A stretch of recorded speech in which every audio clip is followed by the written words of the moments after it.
A fractious person is someone who gets upset or cranky real easily.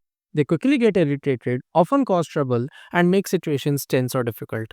You know that moodiness that someone can start an argument over the tiniest of things? That's fractiousness in action. Fractious is primarily used as an adjective, but it has other forms as well. The noun is fractiousness and the adverb is fractiously. Synonyms for fractious would include cantankerous, quarrelsome, testy, and peevish. Let's have some examples here. The fractious child would not stop crying in the grocery store. During the meeting, he had a fractious demeanor that made everyone uneasy. The fractious debate between the politicians captured the nation's attention. Her fractious response to criticism surprised her colleagues. His fractiousness at home made family gatherings stressful. He spoke fractiously, which didn't help resolve the conflict. She reacted fractiously to the playful teasing.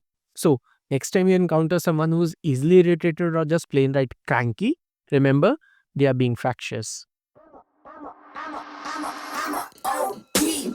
Know that they ride or die. I keep boys by my seat. Know that they ride or die.